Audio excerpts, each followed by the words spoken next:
Kaugnay po ng ating tinatalakay na problema sa myoma, isa po sa ating mga kapatid na may kondisyon nito ang dumulog po dito sa Hiling-Galing 8 months ago. 8 buwan na po ang nakakalipas nang idulog sa atin ni Cynthia Radovan mula po sa May Bunga, Pasig ang kanyang kondisyon. Panoorin po natin ito. Ako po si Cynthia Radovan. Pumunta po ako dito para po magpakonsulta po sa aking mayuma kung may kagalingan po ito. Kasi po tuwing pong susumpungin, dumadating pong buwan ng kung dalaw po. Napakasakit po, matindi talaga po ang sakit na hindi ko mapaliwanag kung anong klaseng sakit. Pumunta po ako sa isang hospital para magpa-check up. Hindi po nila ako binigyan ng gamot. Gusto nila akong operahan. Pero hindi po ako pumayag dahil hiningian po nila ako ng 150,000. So ang ginawa lang po nila sa akin, in-injectionan po ako para lang po daw pampatigil ng dugo. Hindi po ako nag-ano dahil hindi po talaga mawala yung mayuma ko. Ang gusto ko po talaga na mawala yung mayuma ko. Kaya pumunta po ako dito sa Hiling-Galing dahil malaki po ang tiwala ko. Okay, mamaya po malalaman natin kung ano ang naging resulta ng pagsubaybay ng Hiling-Galing sa kaso ng myoma ni Cynthia. Samantala, dumako po tayo dito sa ating healing mission at patuloy po ang ating mga naturopathic practitioners ng Hiling-Galing na nagbibigay ng free consultations dito sa ating mga audience na naghahanap po ng makukonsultahan ng libre para masolusyonan sa natural na paraan ng paggagamutan ang kanilang kondisyon. Kasama po natin ang ating naturopathic practitioner mula sa San Mateo, Rizal, si Maui Dizer. At kasama niya ang ating naturopathic practitioner from Calamba, Laguna, si Ate Gemma Sandoval. At ang ating naturopathic practitioner naman sa Caloocan ay si Ate Beth Cabate. Patuloy po silang naglilingkod sa ating mga kapatid dito sa studio. At habang patuloy silang nagpapakonsulta, atin po munang sagutin ang ilang mga katanungan sa ating hiling-hiling katanungan mula po sa ating email. Dr. E, ang tanong po, totoo po bang pag may myoma, hindi na mabubuntis? Sabi po kasi ng doktor ko, nakaharang daw po sa matres ko ang myoma. Pero bakit po kaya nabuntis ako kahit may myoma pa ako? Ayan, tanong po ito ni Shirley Rodriguez ng Rodriguez Rizal. Tingnan mo, kapangalan mo ang iyong lugar, Shirley. Teka, dun sa tanong mo ha, bakit po kaya nabuntis ako kahit may myoma pa ako?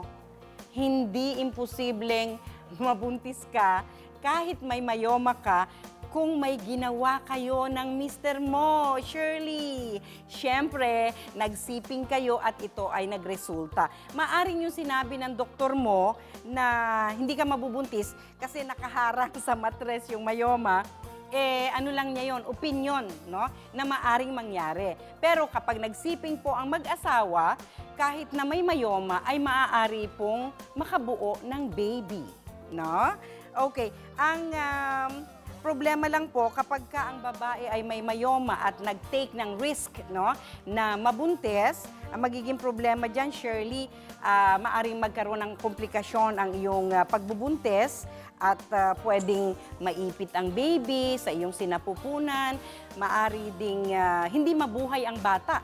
May mga kaso rin po na ang nanay na may myoma ay nagsilang ng sanggol, pero may komplikasyon, kahit buhay yung baby ay may karamdaman o may naging side effect po yung pagkakaroon ng bukol kasabay ng paglaki ng baby doon sa sinapupunan. Pero may mga kaso naman po na maliit lang naman ang myoma.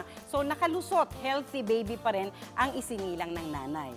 Samantala sa isa pa rin pong katanungan natin mula sa Hiling-Galing Facebook account official, Dear Dr. E, nasa loob daw po ng ovary ang myoma ko. Sabi ng doktor, parang napipipi o naiipit ang isang ovary sa kaliwa. Ano po ba ang dapat kong gawin? Naku, mamaya panoorin mo si Conrada Dolieton ng Muntinlupa ang nagsasangguni po sa atin.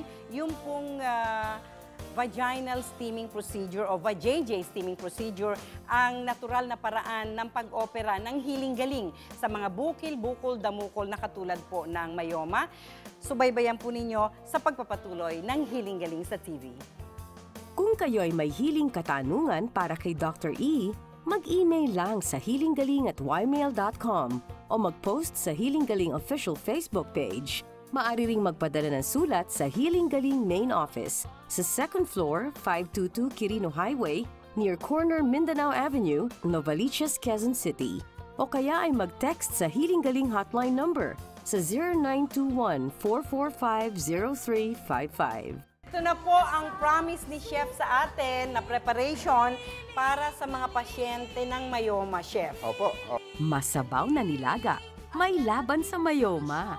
Matitikman na ang luto ni Chef Tristan. Magbabalik ang Hiling Galing sa TV.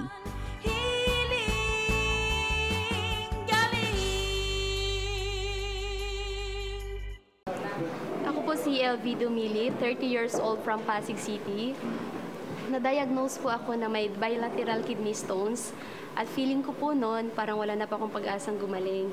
Kaya nagpa-check up po ako sa Healing Galing and niresitahan po nila ako ng Healing Galing products. Nag-take po ako ng rhizome pills, calcitab at sinamahan ko pa po ng healing oil. At sabi po sa akin doon sa binilhan ko is 1 week daw po bago ko makikita yung resulta. But surprisingly po, 2 days pa lang po akong nag-take ng gamot. Nakita na po namin yung resulta, lumabas na po at nailalabas ko na po yung mga stones. Kaya thank you Lord, thank you Healing Galing, thank you Doc E. Ang galing ng healing.